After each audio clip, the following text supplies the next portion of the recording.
UFC 318 is on tap tomorrow night at the Smoothie King Center in Nolens, Louisiana, as Max Holloway defends his BMF title against Dustin the Diamond Poirier in what Poirier says is the last dance for him, his last fight. He's calling it quits after the fight. And we're going to talk about this fight card and everything that goes with it. Welcome back, everyone, to another edition of Combat Corner, powered by Come On Now, the podcast. I'm your host, Rudy Rodriguez Show. Hit the like button, subscribe to the channel, ring the bell, and leave a comment. Let me know y'all thoughts on UFC 318. It's a solid card, pretty much from top to bottom. You've got on the main card 5 fights. On the prelims, you got 1, 2, 3, 4. And then on the early prelims, you got 1, 2, 3, 4, 5. So you got a solid night of fights tomorrow night. 14 fights on the card. I don't remember the last time the UFC had 14 fights on the pay-per-view card. I can't remember the last time they did that. So kudos that they have 14 fights on the card. Been seeing too many fight cards get diluted due to injuries. But this fight card is all about the main event. Blessed versus Diamond, Holloway versus Poirier. Poirier, his last fight, he says it's done. It's a wrap, win, lose, or draw. I'm always very, very skeptical when I hear a fighter say stuff like that. I mean, for Christ's sakes, John Jones retired because he didn't want to he didn't want to face Tom Aspinall, and 2 weeks later, he's putting himself back in the testing pool because of a potential fight card at the White House next summer. So you can only take this stuff with a grain of salt. So many of these guys fight into their late 30s, guys fighting to their 40s. They never put it down. They want to keep doing it because it is who they are. Now, Dustin Poirier is 36 years old. He's not getting any younger, yet he's still among the best in the world at what he does. He's still among the best in the world at what he does. He's fighting Max Holloway, who's coming off of a pretty, uh, devastating knockout loss to Ilia Topuria in his last fight. That's one fight after he had put on a devastating performance with a win in the final seconds against Justin Gaethje, the knockout heard around the world that made people think that UFC 300 was all that in a bag of chips. Nonetheless, these two have already fought twice. Poirier's beaten Max Holloway twice. This one's at 55, where Poirier beat Max Holloway even more convincingly, in their last fight, in that interim title fight that Poirier won.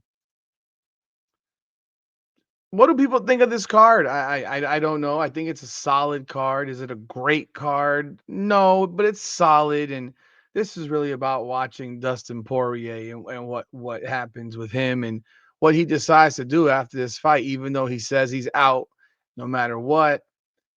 If he wins a third time over Max Holloway at 36, do you really believe that he won't fight again if given an opportunity to fight for a belt, considering the fact that, Ilia Topuria just won the belt at 155 with a devastating knockout over Charles Oliveira? Poirier is a very, very sound and solid striker. He's one of the best strikers in the division. He's a guy that can take punches and keep coming forward.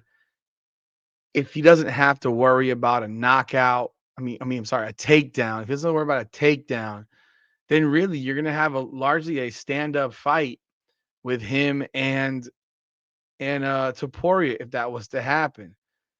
Would you be interested in that fight? I know I would be. I know Topuria is a monster, and he knocked out Holloway in the last fight. He knocked out Volk before that. He just knocked out Charles Oliveira in emphatic fashion. But What if Dustin Poirier had that opportunity to fight Ilia Topuria for the belt? Would you be surprised if it brought him out of retirement? I wouldn't be surprised at all.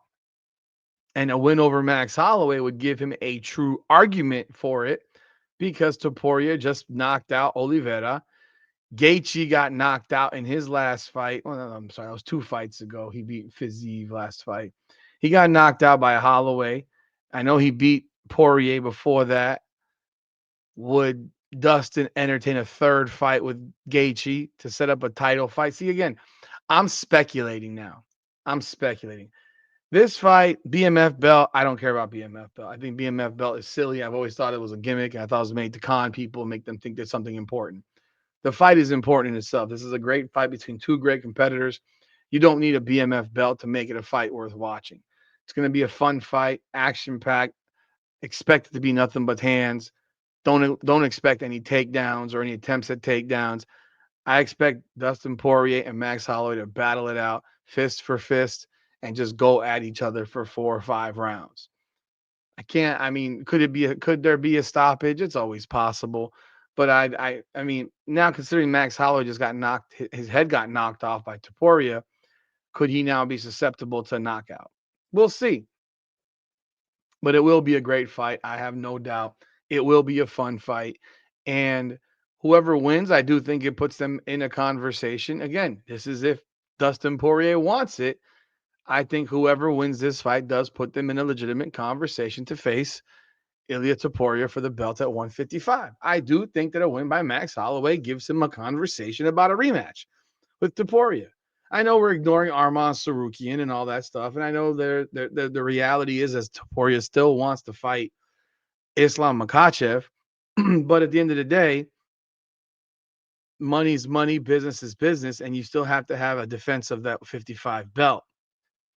And I don't see how it will go past, like, we're in July. I don't see how you're waiting until more than December to have Topuria defend that belt, especially because he's not hurt. But overall, I think this will be a fun fight. I'm excited about the fight. UFC has been letting me down lately, in my opinion. Like I love the UFC. I used to love the UFC. I still love MMA, but I think they watered these cards down way too much. Asking people to spend 80, 85, $90 for a pay-per-view card that just doesn't meet the bill is crazy to me, and it's turning people away. On the co-main in the co-main event, you got Paulo Costa and Roman Kopylov. This is an okay co-main event. Is this a high-level co-main event? Not really. Winner doesn't go anywhere. Loser doesn't. I mean, this is like two guys at the bottom of the top 15 in the middleweight division. It's a it's a fight. That's all. Kevin Holland versus Daniel Rodriguez. I expect to be a pretty good slugfest. I expect those two guys to throw hands. They're both exciting fighters, exciting strikers, and I expect that fight to be very, very interesting, exciting to watch, and enjoyable to watch. Uh, we'll see what happens there, but it's a very stylistically. I think Kevin Holland has the advantage because he's quicker, but Rodriguez hits hard, and I think it's going to make for a real fun fight. You have Dan Ige versus Patricio Pitbull. Pitbull's getting right back on the horse after he got beat by Yair Rodriguez in his first fight literally 3 months ago. He's not wasting any time. He wants to get back in there, and Dan Ige is going to be a great test for Pitbull. Now, Pitbull, I mean, we have to be real at this point. He's 30, 30 some odd. Like, well, how old is Pitbull? He's getting up there. Patricio Pitbull, I think, is like 36, 37 years old, if my memory serves me correct. He's 38 years old, actually. So he's getting up there in age. This could be, I mean, I'll be real, unless he has a long term contract with more fights, if he loses, he could get cut. He could be cut because he's coming into the UFC late in his career. Ige is a tough, tough fighter, and I do think that it's going to be a fight that will have fireworks if they let it. Ige will always bring the fight, so that's going to be a strong fight as well. Then you're looking at Michael Johnson and Daniel Zellhuber starting the night off at lightweight. Johnson has had one of the weirdest careers in MMA. I mean, he's basically a 500 fighter, but he's coming off of back-to-back wins. And prior to that, he's actually 4-2 in his last six. This is a guy who once upon a time knocked Dustin Poirier starch out cold. And that's one fight that he could stand on for the rest of his career, that he knocked Poirier's head off. Um, he does have that fight versus Justin Gaethje. He's fought Khabib Nurmagomedov. He's fought Nate Diaz. He's fought Beneil Dariush. He's fought everybody you can think of. So Michael Johnson's never been one to avoid a fight. Zell Huber is 15-2, the younger up and coming prospect. He lost his last fight though against Ribovic. Prior to that, he had won 3 straight before when he opened his UFC career with a loss.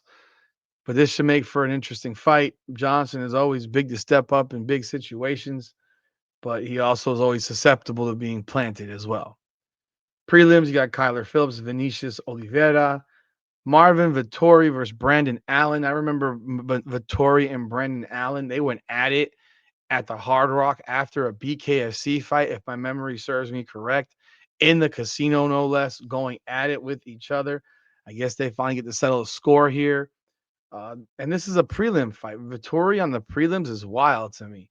I'm actually very surprised this is not on the main card. This is a main card worthy fight. Then you have Francisco Prado and Nikolay Varentikov, and then Ataba Gautier, Robert Valentin. On the early prelims, you got Fugit versus Dulatov. You've got Krut versus Prachino. And you got Ryan Spann on the early prelims against Lucas Brzezinski, Bruno Ferreira against Jackson McVeigh, and the opening night is Carly Giudici, I guess that's how you pronounce it, and Nicole Cagliari. Should be a fun night of fights. Should be exciting. I'd love to see what Dustin Poirier really does if he does get the win. God, I have a hard time buying that man leaving his gloves in the ring. I just have a hard time believing it. He makes too much money. I know he's got plenty of money, but at the same time, you're a fight from you could literally fight for the title in your next fight with a win. Literally fight for a title in your next fight with a win. Why wouldn't you want to have that I'm it's slightly perplexing to me to think about that you have this opportunity, you're fighting for the BMF belt, and you have an opportunity to probably fight for the title if you win. His last fight was against Makachev. Like, this guy's fought everybody. He's already beaten Max twice. He should feel very confident that he can beat him again. Max is coming off of a devastating knockout. It would be weird to see him to drop his gloves, no matter what he says. Maybe I'm wrong. Maybe he's content. But I don't think a guy that comes off of a win and finishes a career with Max Holloway and beats Max Holloway would sit here and say, I can go fight for the belt that I truly want, the real championship. I don't got to worry about this guy hugging my legs. We can have a real man fight about who throws down and hands on hands. If he knocks me out, he knocks me out. But at the same time, I get knocked out. I go out on my shield. This shit where you get taken down and you get booty fucked for fucking 5 rounds and rubbed and tugged and wrestle fucked for 5 rounds. And you got to worry about the man going after your ankles the entire time because he doesn't want to see your hands. That could be frustrating for a fighter. And obviously Makachev is one of the best, if not the best, at taking guys down. Despite how their takedown defense might actually be. So now for Max Holloway, again, he wins. Then if Max Holloway wins, then yeah, I think Poirier is definitely done. I think he's easy. It's an easy decision to say, here are my gloves. I'm through. It's over. And then Max has the argument for a rematch with Ilia Topuria. Legit. So But yeah, I don't know. I don't see how Dustin Poirier can walk away, but maybe he does. Maybe I'll be shocked again. Costa, Kopilov, Holland, Rodriguez, Ige, Pitbull, Johnson, Zell Huber. Give me my picks. I'll take Zell Huber. I'll take Ige. I'll take Holland. I'll take Kopilov, and I'll take Dustin Poirier. Those are my picks for the main card. If I look at these other fights, Phillips, give me Vittori, give me Veretinikov, give me Gautier, give me Dulatov, give me Krut, Span, Ferreira, and Cagliari. Give me those fighters. And we'll see what happens. I'm never really good at picking fights. I'll be real. Absolutely honest about that. I've never been good at picking fights. So, because I kind of get emotional with stuff like that. But, let me know y'all thoughts. Like the video, subscribe to the channel. Appreciate y'all continued support of the channel. As we continue to press forward, this is Comeback Corner, powered by Come On Now, the podcast. Come on now. Up and down through the blood and the sweat. Guarantee you can know I'm a threat. Up and down.